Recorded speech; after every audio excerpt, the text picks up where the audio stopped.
começar. Senhor do mundo, Oxalá, meu Pai, baixai na Umbanda, meu Senhor, e a nossa terra iluminar. Baixai na Umbanda, meu Senhor, e a nossa terra iluminar.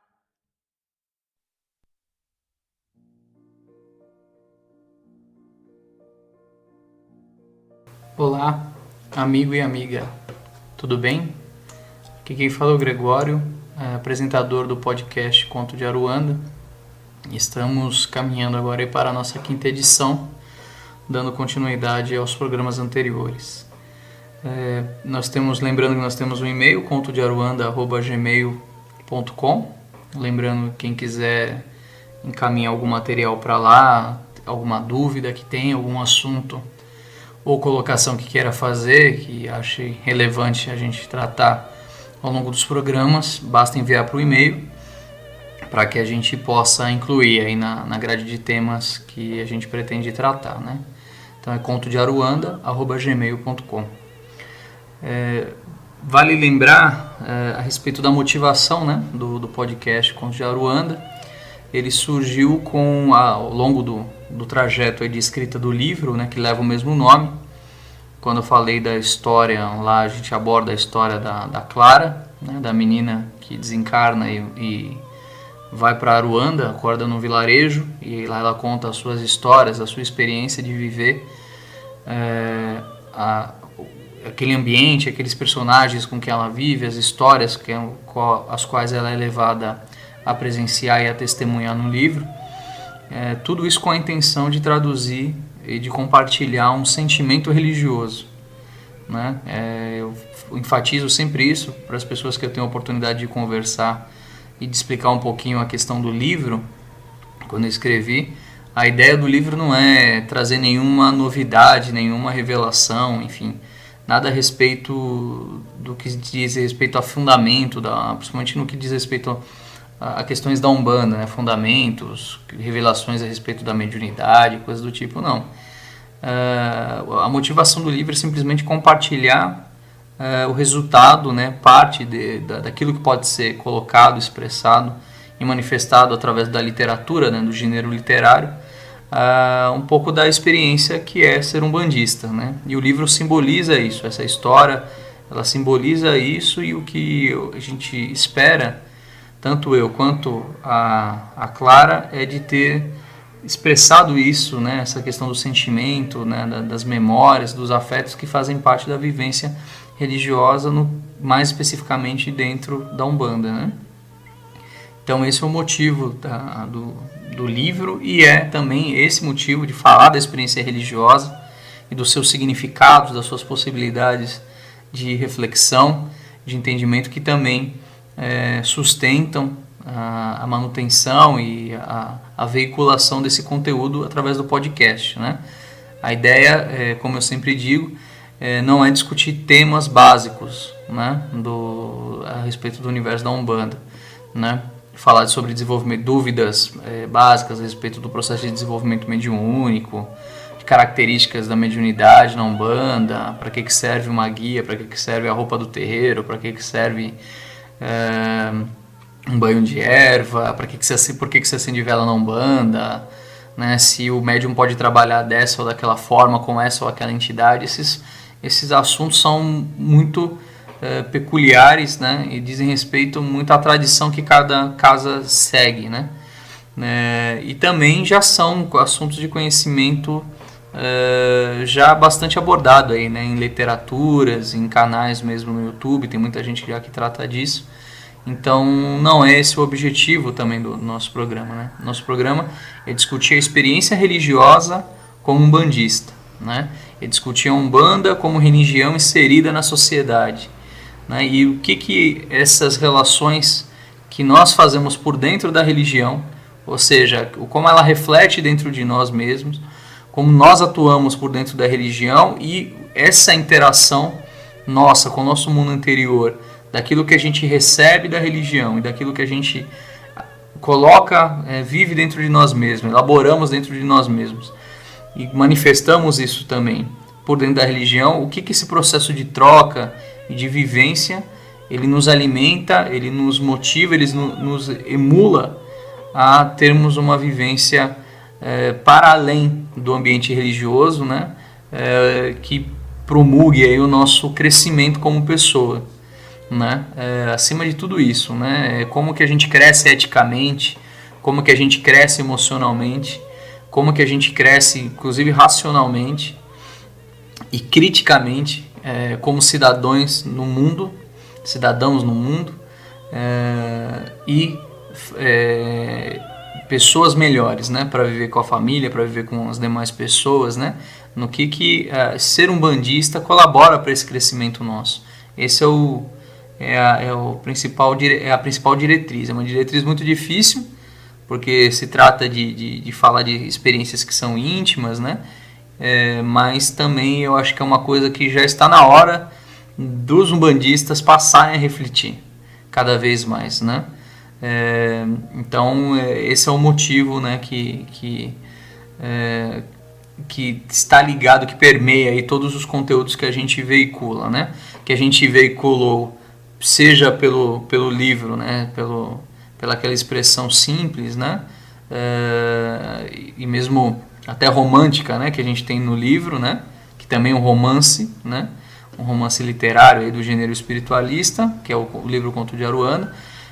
Mas também esse mesmo mote, né, de traduzir essas vivências, de pensar, né, possibilidades, né, de entender, de interpretar e dar significações também para essa vivência religiosa, a gente também já elaborava com os blogs, né, desde 2011, com o blog Umbanda de Nego Velho e depois com o blog brancaumbanda.blogspot.com, ambos, né, inclusive o blog Umbanda de Nego Velho, eu tenho a intenção de voltar a publicar aqueles estudos, aqueles artigos de conteúdo mais aprofundado lá que eu colocava. Então quem tiver interesse pode entrar lá e dar uma olhada para ver os conteúdos que já tem bastante coisa e assuntos até consideravelmente complexos eu trato lá, né, com um vigor mais analítico, né, com uma questão mais aprofundada de fazer associações com conceitos da antropologia, da filosofia, mesmo da psicologia,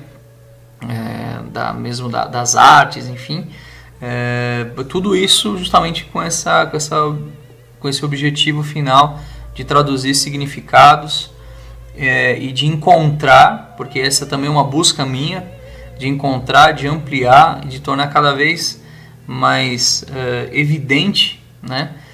Não só para a minha própria experiência, quanto para aqueles outros que possam também compartilhar e ter esse mesmo desejo, essa mesma busca, de tornar isso mais cristalino, qual é a proposta de vida que a Umbanda nos oferece, né, e até onde a gente pode chegar, né, dentro da nossa existência, por dentro da experiência umbandista, né, sendo umbandistas.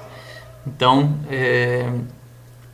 tudo isso também nos leva a sempre ressaltar, né, que todo o conteúdo que a gente veicula aqui, as ideias que a gente expressa também nos blogs e no livro, não traduzem, né, não representam nenhuma instituição dentro da Umbanda, não representam nenhum terreiro, nenhuma tradição, né, são pontos de vista, né, são elaborações particulares minhas, né, que nós vinculamos àqueles que possam estar interessados, né, não também para que a pessoa absorva em totum, né, aquilo que a gente diz e sem nenhum tipo de reflexão, não. É muito mais para provocar também esse tipo de reflexão, de busca e de anseio nas pessoas que possam me ouvir, né, concordando ou discordando do que eu digo, né, mas que isso motive alguma coisa dentro também dos companheiros aí, dos amigos e das amigas que ouvem, para que isso também possa se tornar um objeto, né, de reflexão mais aprofundada e mais consciente, né, dos umbandistas, né? Hoje nós vamos entrar aí na quinta edição, né, dos programas, em que a gente vinha falando de alguns temas introdutórios que julgávamos importantes serem tratados antes da gente entrar, né, na questão da Umbanda em si, né, como religião. Então nós falamos lá da psicologia, falamos da questão da filosofia, da sociedade e quais são as associações, né, quais são as pontes, né, falamos logicamente de maneira básica, né, bastante resumida, quais são as pontes, aí, as relações que essas instâncias, vamos dizer, de vivência humana têm em relação à religião. De uma maneira geral, a gente foi também fazendo alguma ponte, né, com as questões da Umbanda, de cara, né, naturalmente. E agora a gente já vai entrando, ainda não totalmente, mas a gente já vai entrando para falar já de uma maneira mais específica a respeito da Umbanda em si, né, para depois nós chegarmos a discutir questões que são mais internas mesmo, né, de experiências que não são dadas pela religião, né, símbolos que compartilhamos aí dentro da fé umbandista, e depois a gente poder aprimorar essas discussões, né? Mas hoje ainda eu queria amarrar um pouquinho mais aqueles assuntos anteriores, né, para a gente introduzir a questão que a gente vai falar hoje, né, o tema que a gente vai falar hoje, que é a questão da relação histórica da Umbanda, né? Eu dei o título para essa edição, né, como a história e a Umbanda, né? Então, mas antes disso, eu acho importante aí o julgo válido a gente fazer uma pequeno apanhado, né, com breves palavras a respeito de algumas coisas que eu acho que é importante pontuar do que a gente falou antes, para a gente poder contextualizar a Umbanda dentro disso, né, e poder também, como eu falei da outra vez, né, a ideia não é utilizar esses campos de vivência, né, esses campos do saber para poder justificar a religião, né, os seus postulados, os seus discursos, mas é para a gente contextualizar, né, e ter uma visão, ter uma adequação mesmo, né, dessa compreensão de onde a Umbanda, né, onde a Umbanda como religião cabe dentro da sociedade, cabe dentro mesmo da nossa elaboração aí, do pensamento, né, da nossa estrutura, da maneira de pensar a Umbanda, né, e a nossa vivência como umbandistas. Então, eu tinha falado no primeiro capítulo a respeito da psicologia, né, e fiz aquela relação com a religião, né, dos motes, né, dos objetivos que cada uma tinha, né, e onde que elas convergiam, né. Eu queria só resgatar para dizer que a psicologia, falando de maneira bem sucinta, ela tem um papel de compreender o homem e a mulher, né, de maneira integral e auxiliar esse homem e essa mulher a viver a viver de maneira mais saudável, né, e com mais equilíbrio, né, maior equilíbrio possível, né, vamos dizer assim, né, do ponto de vista comportamental e emocional, né. Já a filosofia, nós podemos entender também, falando com palavras breves, que esta é uma maneira de pensar, a filosofia seria a maneira do homem pensar a vida de forma racional, coerente e estruturada, né? Pensar bem, vamos dizer assim, né? A atitude filosófica em relação à experiência religiosa é essa busca do que é essencial na religião, né? Para poder, vamos dizer assim, ampliar o sentido da nossa vivência individual, né? E também a gente poder buscar o que é de essencial na religião, para que a gente também possa entender quais são os pontos também de convergência da nossa religião em relação às outras religiões que são praticadas por outras pessoas, de outras crenças, né?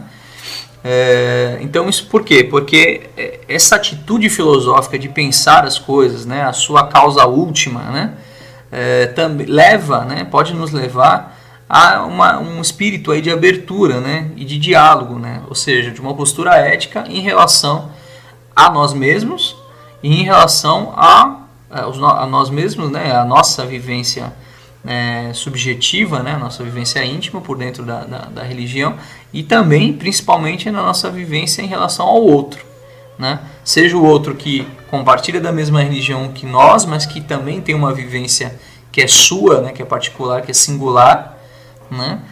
E também a nossa vivência em relação aos crentes, né, ou descrentes também, né, que compartilham de outros pontos de vista, né, de outras crenças, de outras maneiras de compreender a vida, né? A postura filosófica, ela também tem uma relação de buscar também, desse ponto de vista, né, quando a gente fala de pensar a vida de maneira racional, ela também tem ela pode também, é importante esse espírito, né, estar ativo, né, estar atuante dentro de nós, porque ele também nos leva a pensar de maneira contínua a respeito da nossa vivência como homem, como mulher religiosa, né, religiosos, né, homem e mulheres religiosos, assim como ampliar aquilo que a gente aprende dentro da religião, daquilo que a gente é levado a viver por dentro da religião, para uma aplicação, né, na nossa maneira de compreender e de agir em relação não só a nós mesmos, mas ao mundo que nos cerca, né? Ter esse espírito ativo, né, de postura filosófica, né, de pensar onde a gente está indo, né, com as nossas crenças, como tem sido a nossa vivência por dentro do campo religioso, é fundamental, né, para a gente poder não cair também num espírito de comodismo, né, de acomodação, né, e possibilitar essa dinâmica, né, que a gente precisa ter ao longo da nossa experiência. A sociedade, eu havia dito também quando eu falei do episódio falando da relação da sociedade e religião, a gente entende a sociedade como um campo de vivência e de experiências que nós realizamos na condição de seres humanos, né? Para mim particularmente, né, e também para pessoas, sociólogos, enfim, pessoas que pensaram aliás, de maneira muito melhor e mais aprofundada que eu, mas que pensam em a sociedade, a condição humana, é difícil a gente pensar o ser humano de maneira isolada, né? Sempre que a gente pensa o ser humano, a gente pensa ele dentro de um contexto de coletividade. Embora a gente considere a sua singularidade, a sua subjetividade, enfim, mas pensar o ser humano é pensar também a sua vivência social, né? Eu acho que é uma coisa quase que indissociável, né? A gente fazer esse tipo de separação, né? Então tudo que a gente vive, inclusive a experiência religiosa, a gente vai viver dentro de um campo social, né? O templo, né? A gente vai compartilhar, a gente vive junto com outras pessoas essa experiência, né? E uma das coisas que eu falei também ao longo desse capítulo, desse episódio, foi um conceito que é muito importante para a gente entender a Umbanda, que é a secularização, né? A secularização a gente entende, né? A gente sabe, né, que foi um fenômeno social que surgiu aí na metade do século XX, ou seja, na modernidade, né, como é chamado aí pelos historiadores, né, sociólogos, e ela veio, né, ela foi entrando também para o nosso tempo atual, né, que é considerado hoje como a pós-modernidade, né. A característica dela é o quê? É a perda, né, que as religiões dominantes têm, né, em termos de hegemonia sobre as sociedades, né, e os homens passam a ter a possibilidade de realizar buscas que são mais individuais e mais autônomas para encontrar significados para a sua existência, né?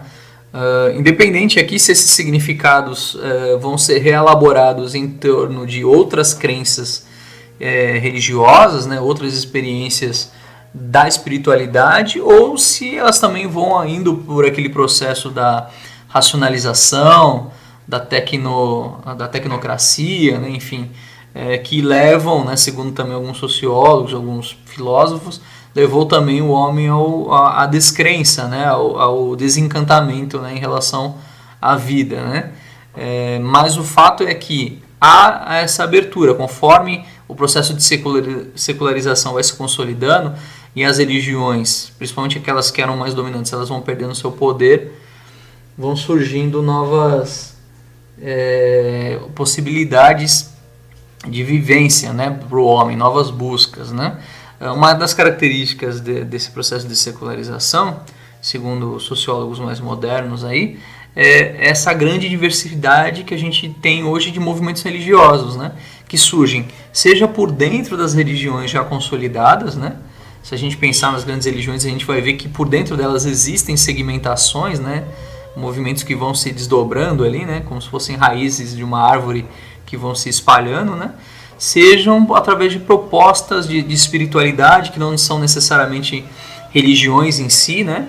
Mas que também não deixam de ser, vamos dizer assim, experiências, né? Vivências que as pessoas também se entregam nessa busca pelo sagrado, né? E também a gente encontra aí várias denominações de crenças, né? Que se expressam, né, em religiões de menor vamos dizer assim, representatividade dentro da sociedade, como é o caso da própria Umbanda, né, e das religiões afro-brasileiras, e também as representações, né, de quadros de valores, né, tudo também vão surgindo, né, vão se expressando na sociedade de maneira plural, né, de maneira cada vez mais diversa. E todas essas questões elas se constelam em torno das religiões históricas, demonstrando que houve uma emancipação, né, da coletividade ou das coletividades, né, no que se refere às referências, né, religiosas, né. Tudo isso se torna muito plural, muito diverso, né. Tudo isso é importante da gente pensar, porque conforme a gente vai entrar, na verdade, né, nos próximos dois episódios do podcast, em que a gente vai falar sobre a Umbanda e as outras religiões, e depois a gente vai falar sobre Umbanda e Umbandas. Isso vai ficar um pouco mais claro, porque a gente vai falar um pouco mais da questão do sincretismo, das questões aí, de fenômenos também sociais e históricos que foram acontecendo para a instituição, né, para moldar, vamos dizer assim, as caras, né, que a Umbanda hoje tem, que não é uma só, né? Então, hoje ela tem dentro da sociedade brasileira, né? Falando da Umbanda, né? Do ponto de vista da relação histórica, é importante a gente pontuar uma questão, né, que é fundamental, que é a respeito das matrizes formadoras da Umbanda, né?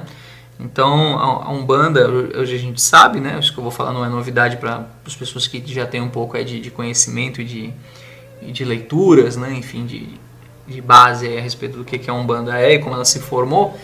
Mas é importante a gente sempre frisar isso: a Umbanda ela se formou através de matrizes culturais que se interpolam, né? Que se amalgamaram, enfim, e que foram, ao longo do tempo, né?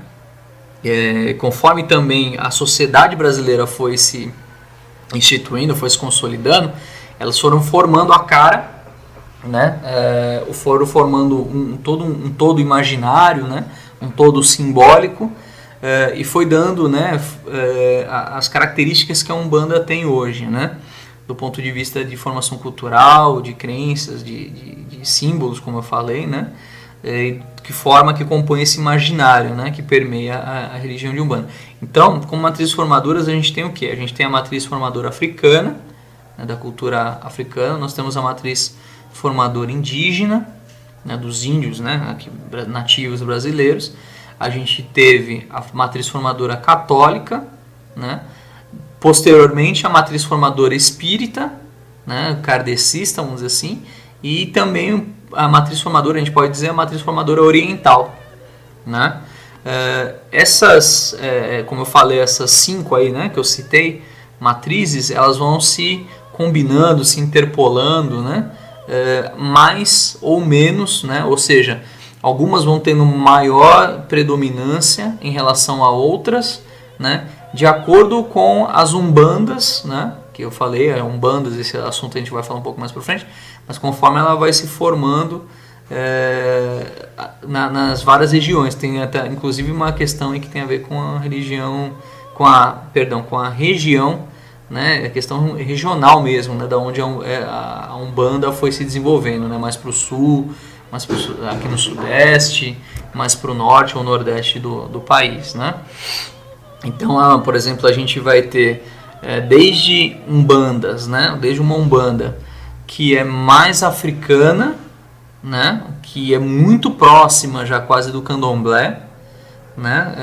A gente vai ter uma umbanda que tem mais uma simbologia, uma questão mais forte da matriz cultural indígena. Nós vamos ter umbandas que são extremamente ligadas, né, aos símbolos, às questões do catolicismo, a ponto de, inclusive, haver quase que todo um esvaziamento, né, daquilo que é do africano e do indígena, né, para o sincretismo, né, com a questão do imaginário, né, do simbolismo católico, né, assim como também a incursão, né, a inserção muito do pensamento espírita dentro de algumas umbandas, que também ele se sobrepõe, né, aos elementos africanos, indígenas, católicos, né. Outras também, né, tem muita predominância do pensamento oriental, né, mas talvez mais voltado para o pensamento indiano, né, para uma questão mais ligada a essa parte mística, né, indiana, que também se sobrepõe às outras culturas, né. Os elementos em si, eles vão, né, se combinando, né, e se tornando mais ou menos predominantes aí, né, na Umbanda. E por isso que a gente vai ter Umbanda se expressando em todo o território brasileiro das mais diversas formas, né. Há aquelas formas, né, ou aquelas tradições que se combinaram, vamos dizer assim, e que tem uma cara mais parecida, elas vão formar alguns conceitos, né? Elas vão formar aquilo que alguns historiadores, né, alguns pesquisadores da religião foram chamar de escolas, né? Ou de tradições, né? Umbandistas, né? Uma outra questão também é que a Umbanda, no meu entender, pelo aquilo que eu particularmente na Gregório estudei, estudo, né, a respeito da Umbanda, eu entendo que ela também é formada por um processo de construção histórica, né? A Umbanda, para mim, ela foge, né, daquela questão que é muito comum às outras religiões, principalmente as religiões ocidentais, né, que é a questão do mito de origem, né? O cristianismo tem um mito de origem, né, que é o advento de Jesus Cristo, né? O espiritismo, né, o kardecismo tem também um mito de origem, né, que é a questão dos espíritos, né, a codificação que vem com Allan Kardec, né, o judaísmo já vindo lá mais com a história de Moisés, né, ou seja, é sempre um missionário, né, um nome de uma pessoa associado a um fato específico, né, e também ligado a uma questão, vamos dizer assim, para um campo mais sobrenatural, que é sempre uma revelação de ordem espiritual, divina, ligada, né, a esse missionário e a esse fato histórico, né, que acaba se sucedendo, né, e isso é muito comum nas religiões presentes aqui no nosso mundo ocidental. Eu não entendo a Umbanda fazendo parte desse processo, embora também na Umbanda exista, né, um fato histórico, um mito de origem que é aceito de maneira mais geral por parte dos umbandistas, né, que é a questão, que é o fato histórico do Zélio Fernandino de Moraes, né, que as pessoas, é um fato aí já bem conhecido, muitos livros de Umbanda falam disso, né, que seria a história dele, né, quando ele tinha lá 17 anos, que ele, numa sessão espírita na Federação do Rio de Janeiro, de Niterói, se eu não estou enganado, no dia 15 de... antes, né, na verdade, 15 de agosto é quando ele funda a Umbanda na casa dele, né, então alguns dias antes em que ele vai lá e manifesta, né, nessa sessão espírita na Federação Espírita de Niterói, ele manifestaria lá o Caboclo das Sete Encruzilhadas, né, que seria o espírito do sacerdote jesuíta Gabriel Malagrina, né, e que ele daria início lá, né, ao culto da Umbanda, né, anunciaria a Umbanda, né, e formaria aquela religião. Eu não penso que a Umbanda ela se construiu aí, né, a partir desse ponto histórico, né, com o Messias, né, com esse missionário, vamos dizer assim, que seria o Zélio, e com o advento lá, né, do caboclo, das sete encruzilhadas, que anuncia a Umbanda também como uma revelação divina. Eu entendo que a Umbanda, na verdade, é um processo histórico, né? A gente sabe hoje, muitos historiadores já estudaram isso, que, por exemplo, as manifestações espirituais de espíritos de caboclo, de preto velho, de crianças, né? E outras entidades, eles já faziam parte, eles já existiam no imaginário, né? Que vai formar e vai se consolidar na Umbanda depois, né? Já existia antes do advento do próprio Caboclo das Sete Encruzilhadas, né? Assim como a palavra Umbanda também já existia, né? Existem algumas pessoas que falam que não, mas hoje já se sabe que sim, esse nome já existia também, e ele já tinha um significado muito próximo daquilo que é Umbanda hoje, né? Se consolidou como religião, como o nome da religião, né? Então, para vocês terem uma ideia, o culto da Jurema, né, o culto do Catimbó, que é mais característico da região nordeste do Brasil, ele surgiu lá em torno do século XVI, né? E já naquela época já existiam registros de que existiam entidades como caboclos e pretos velhos que já vinham desde lá, século XVI, século XVII, né? Mais recentemente, antes do próprio Zélio, a gente sabe, por exemplo, da existência do Juca Rosa e do João de Camargo, que foram dois sacerdotes, dois religiosos, né, que fundaram cultos, né, que embora não levassem um nome, né, instituído, né, de Umbanda, mas tinham todo um formato muito próximo já daquilo que foi se tornar depois a Umbanda, né, mesmo com o Zélio. A própria Umbanda do Zélio, inclusive, como eu estava dizendo daquela questão das matrizes culturais, ela tem muito, né, da predominância do pensamento espírita, né, sobrepujando as questões do africano e do indígena, né, e mesmo do católico. Então, quer dizer, a própria Umbanda do Zélio também já demonstra um pouco dessa matriz, dessa construção social e dessa pluralidade cultural, né, que a Umbanda hoje expressa, né. Então, para fechar, né, esse assunto que a gente introduziu agora, a Umbanda ela é formada diretamente, né, hoje, né, pela pluralidade de manifestações, né, que expressam aí a experiência do sagrado.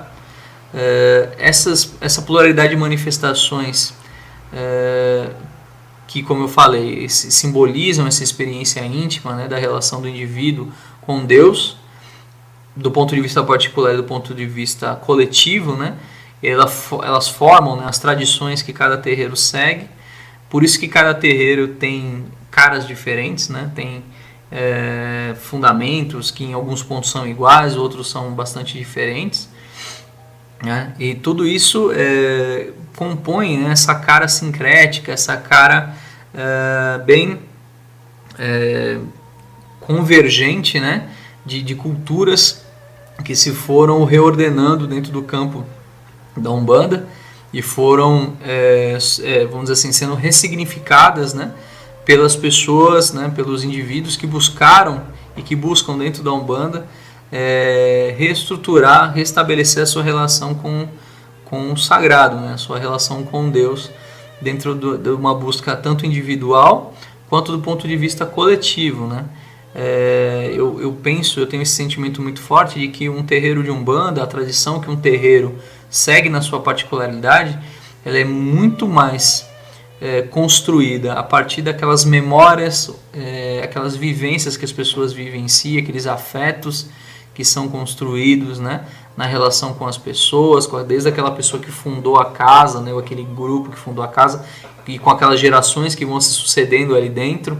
Né? Então essas relações de afeto, essas memórias coletivas, né, elas têm um papel muito maior, né, muito grande, né, na condição dessas, vamos dizer assim, dessas tradições, né, na estruturação dessas tradições, a ponto de se igualarem, né, com aqueles fundamentos espirituais, né, com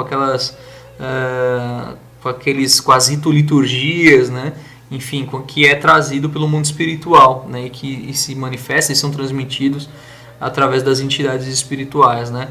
Ambos os polos aí têm a mesma importância na estruturação de um terreiro e na consolidação da tradição umbandista, né, que é seguida, que é fundamentada dentro de cada terreiro. E é isso, né, essa mescla entre vivência humana, né, memórias coletivas, afetos, né, que vem dessa busca do sagrado, dessa experiência individual e ao mesmo tempo coletiva, junto com essa experiência, com essa manifestação das entidades, que também não deixam de ser também indivíduos que buscam e que expressam também a sua relação com Deus, né? É difícil a gente às vezes pensar, né, as entidades da Umbanda dessa forma, né? Mas a gente também não pode esquecer disso, que eles são seres vivos também, autoconscientes, né? E que eles também estão buscando, né, essa relação com Deus, estão buscando significar essa busca com Deus, e eles se ligam aos seres humanos justamente por essa convergência, por esse sentimento em comum, né? Vamos dizer assim, o povo de Umbanda, né, se abraçando com o povo de Aruanda, né? Então é isso que consolida aí a Umbanda e que faz ela ser tão plural, né, e tão bonita, né, tão diversificada na sua relação social, né, e também nas propostas que ela pode oferecer.